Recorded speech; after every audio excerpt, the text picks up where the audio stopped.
So Shikakulam for the year 2024-25, the projected GDP stands at 42,217 crores with a target of 16.28%.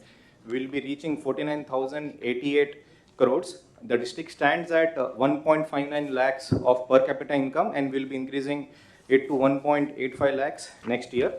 When we do a spatial analysis of this GDP, predominantly 19 mandals are agriculture, 2 mandals are industrial, and 9 mandals are service sector oriented, and that's why it is very imperative to focus on agriculture sector, sir. Going sector-wise, agriculture and allied sector, so we are expecting and targeting 10,000 hectares of area expansion in maize and pulses. For early detection of pests, we are targeting NPSS and APSS, and 26,000 farmers would be targeted, sir. Particularly drone spraying is being targeted. 3,100 groups, the groups of farmers which are having the farms which are adjacent to each other, particularly 5 acres to 20 acres have been formed. This was because the drone operators were not willing to take up drone spraying in a small patch of land. Sir నమస్కారం sir, collector Vijayanarayana sir. District action plan sir next year sir regarding agriculture సంబంధించి sir ఇప్పుడు already మేము agriculture crop సంబంధించి 1,59,00,000 ఇప్పుడు మేము already present crop area ఉంది sir మాది. Next financial year sir మేము ఒక 10,000 హెక్టార్స్ మేము అగ్రికల్చర్ ఏరియా ఎక్స్పాండ్ చేద్దాం అనుకుంటున్నాం సార్. దానివల్ల నియర్లీ 1 lakh మెట్రిక్ టన్నులు అడిషనల్గా ప్రొడక్షన్ రావడానికి అవకాశం ఉంటుంది సార్. అలాగే సెకండ్ వచ్చేది ఏంటంటే ఈ న్యాచురల్ ఫార్మింగ్ అడాప్షన్ అనేది ప్రస్తుతం మాకు 21,000లో మాత్రమే మేము చేస్తున్నాం సార్. ఇంకో 24,000కు మేము ఎక్స్పాండ్ చేద్దామని ఆలోచనతో ఉన్నాం సార్. దానివల్ల అడిషనల్గా నాకు 1,49,000 హెక్టార్స్ మెట్రిక్ టన్స్ ప్రొడక్షన్ నాకు రావడానికి అవకాశం ఉంటుంది sir. Sir, Parthipuramaniyam is a newly formed district, sir, carved from Vijayanagar and Srikakulam, sir. Sir, our total GDP lo, sir, 50% contribution from agriculture sector, sir, and industry sector is 9%, and service sector is 42%, sir. 1/3 of area is hilly terrain, sir, and remaining is plain area, sir. So there is a disparity among the per capita income as well as the socio-economic factors also, sir. And we want to take up the balanced growth in all the regions, sir, in coming 2025-26, sir. And we also strictly following the Padisutralu in our integrating our action plan, sir. Coming to 24-25, sir, our growth rate projected is 16.90, sir, and we are aiming for 16.12% in this year, sir. And as I already mentioned, sir, agriculture is our core area, sir. So divided the district into 3 belts based on the activity as well as the geography of the district, sir. The red zone, that is the industrial belt, sir. It is all 6 mandals are industrialized, sir. And the 8 mandals which are bordering Alluri, Sitaramaraju, Vijayanagaram and Kakinada are basically tribal and forest areas, sir. In between we have the agriculture terrain, sir. These 3 belt approximately matches with my per capita income distribution, sir. The highest is in the coastal mandals, and then it keeps on reducing towards the tribal areas, sir. GDP में major 3 clusters. My agriculture contribution is 24% as of now, sir. Next year we have a projection of 29%. For services, we as of this year it is 23.51%, sir. Next year we are targeting 24.21%. As far as industry is concerned, sir, as of now we have 52%. Next year we are targeting 46%, not because we are going to reduce it, but we are going to ensure that other sector also grow on par with industries, sir. With respect to Visakhapatnam, sir, in line with the growth hub target, which is being planned to achieve 2.5 trillion for the state of AP, as well as $715 billion for the district of Visakhapatnam and the region, sir.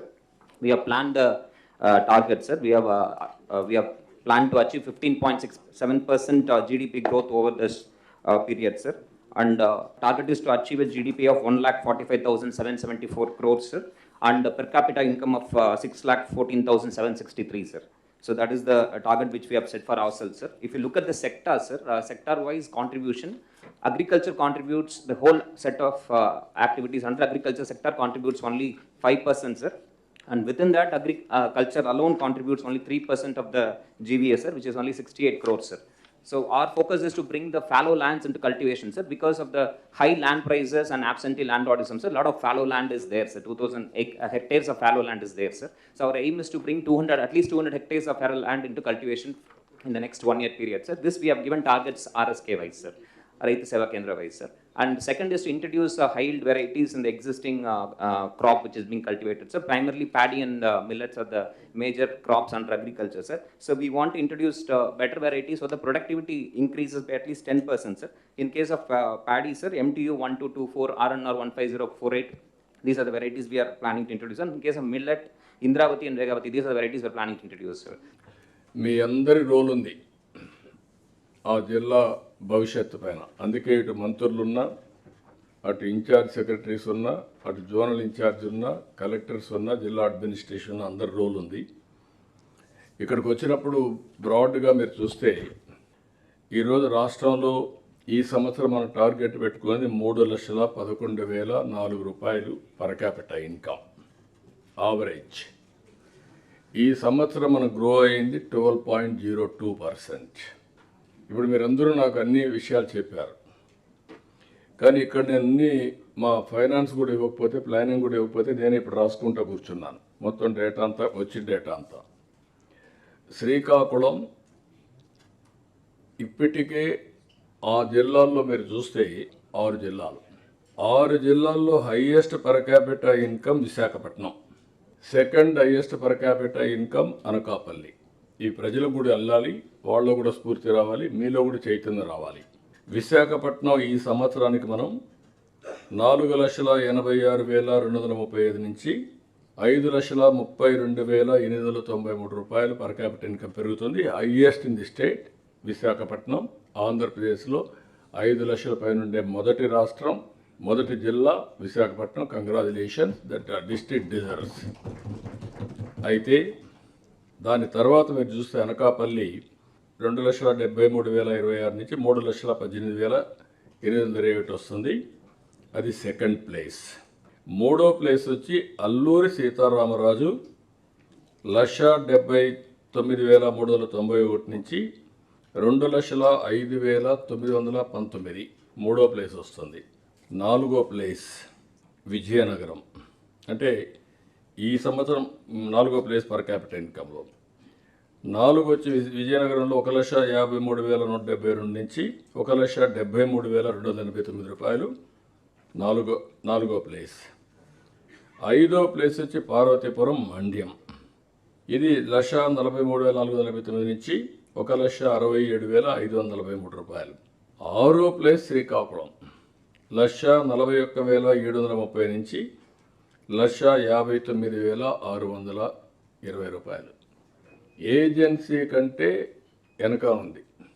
ఈ factors అన్నీ కూడా sensitise చేసి, ఇవన్నీ కూడా హిస్టారికల్గా వచ్చిన legacy problems అయినా there are persons behind it. I want to correct it. అయితే ఇది కరెక్ట్ చేయాలి అనుకున్నప్పుడు ఇక్కడికి వస్తే మళ్ళీ మీ వ్యవహారం చూస్తున్నా. ఈ సంవత్సరం మీరు గ్రో అయింది చూస్తే 12.02 ఆవరేజ్ గ్రోత్ రేట్. ఇందులో శ్రీకాకుళం 12.76%, అంటే above average. Vizianagaram 13.27 above average. Parvathipuram మండ్యం 16.90, వెరీ గుడ్ పర్సంటేజ్. కంగ్రాచులేషన్స్, వాళ్ళకి మనస్ఫూర్తిగా బాగా చేశారు. గిరిజన ప్రాంతమైన బాగా చేశారు. Alluri Sitarama 21.19, that is the best. స్టేట్లోనే చాలా బాగా చేశారు, దానికి మనస్ఫూర్తి కంగ్రాచులేషన్స్. ఇట్ డిజర్వ్స్ ఆ జిల్లా. విశాఖపట్నం 9.73 తగ్గింది. స్టేట్ యావరేజ్ కంటే మీరు తగ్గారు. This is where you have to focus now. 9.73 అంటే 12.02 నుంచి. Anakapalli 10.50, you are reduced 1.52. ఇప్పుడు మీరు నాకు టాల్ ప్రామిసెస్ కాకుండా you have to struggle performance. నేనేదో మీరు చెప్పిందంతా వింటున్నానంటే నేను ఏది చూసుకోకుండా వినడం లేదు. నేను అన్నీ కంపేర్ చేస్తాను. కంపేర్ చేసి ఇవన్నీ కూడా రాబోయే రోజుల్లో ఇంకా సిస్టమ్స్ ఎస్టాబ్లిష్ చేస్తాం. Will go accordingly. ఇప్పుడు ఇక్కడ పీపీపీ పర్సెప్షన్లో కూడా మిమ్మల్ని చూస్తే శ్రీకాకుళం 13వ ర్యాంక్, విజయనగరం 16వ ర్యాంక్, పార్వతీపురం మాన్యం 4వ rank, Alluri Sitaramaraju 25, Visakhapatnam 12, Anakapalli 9, only some issues తీసుకున్నాం. రాబోయే రోజుల్లో కాంప్రహెన్సివ్ చేయాలి. భాస్కర్ గారు ఇక్కడే ఉన్నారు, హిమాంశు ఉన్నారు. మీరు చేసింది ఎన్టీఆర్ భరోసా, రేషన్, ఆర్ఓఆర్, ఎఫ్ లైన్, ఈ 4 చేశారు. అన్నీ కూడా కాంప్రహెన్సివ్ చేయాలి. చేస్తే నాకు ఒక ఐడియా వస్తుంది, కలెక్టర్స్ కూడా ఒక రెస్పాన్సిబిలిటీ వస్తుంది. They will correct it. ఇవి కాకుండా ఇక్కడికి వచ్చినప్పుడు ఈ యొక్క ఇది చూసినప్పుడు విశాఖపట్నం రాబోయే రోజుల్లో అనేకమైన ప్రణాళికలు తయారు చేశాం. విశాఖపట్నం ఆ జోన్లో మెయిన్ సెంటర్గా ఉండి 5 జిల్లా హెడ్ క్వార్టర్స్ ఉన్నాయి. ఇది కాకుండా 6 ఆ జిల్లాలు ప్రత్యేకంగా 6 వచ్చాయి, ఇంకా 5 ఉన్నాయి. ఎటు చూసినా ఒక మాండ్యం లేకుంటే అరకు, ఈ 2 కొంచెం టైం తీసుకుంటుంది, కానీ ఇక్కడ అన్నిటికీ less than an hour journey. Srikakulam 1 hour, Vizianagaram 1/2 hour 45 minutes, Anakapalli 45 minutes. ఇది ఉన్నప్పుడు విశాఖపట్నం ఒక హబ్గా తయారు కావాలంటే కనీసం ఒక 5,000 రూమ్స్ ఉండాలి. అనకాపల్లిలో కూడా హోటల్స్ ఉండాలి, విజయనగరంలో ఉండాలా, విశాఖపట్నం, శ్రీకాకుళం ఉండాలి, నైట్ హాట్ అక్కడే ఉండాలి, ఇక్కడ రాకూడదు. అదే మరిగా అరకు, ఇవన్నీ కూడా రావాలి. కాన్స్టిట్యున్సీ వారిగా విశాఖపట్నం మీ దగ్గర బిల్డింగ్ రెడీగా ఉంటే రెడీగా ఉంది. ఒక చెప్పాం మీకు విశాఖపట్నంలో చూడమని, ఏది Ratan Tata innovation sir ready ఉంది సార్. బిఎంఆర్టీఏలో మనకి 50,000 స్క్వేర్ ఫీట్ ఉంది సార్ రెడీగా. సరిపోతుంది. You take it up immediately, you start it. అందుకే ఇప్పుడు రెడీ చేస్తారు, విల్ స్టార్ట్ ఇట్. ఎస్. అక్కడి నుంచి every district constituency industrial parks మీరు తయారు చేయాలి. ఇండస్ట్రియల్ పార్క్స్ తయారు చేసి 1 ఎంటర్ప్రెన్యూర్ 1 ఫ్యామిలీ, 1 lakh ఎంటర్ప్రెన్యూర్స్, డాక్రా, MEPMA, it is a must. దీన్ని వర్కౌట్ చేసుకొని మీరు నాకు ఒక యాక్షన్ ప్లాన్ తయారు చేసి మీరు ముందుకు పోవాల్సిన అవసరం ఉంది. ఇది కూడా ఒకసారి వర్కౌట్ చేసుకోండి. మీరు ఇమ్మీడియట్గా ఈ మంత్లోని మీ దగ్గర దీన్ని ఇనాగరేట్ చేస్తాం, దానికి మెకానిజం పెడుతున్నాం.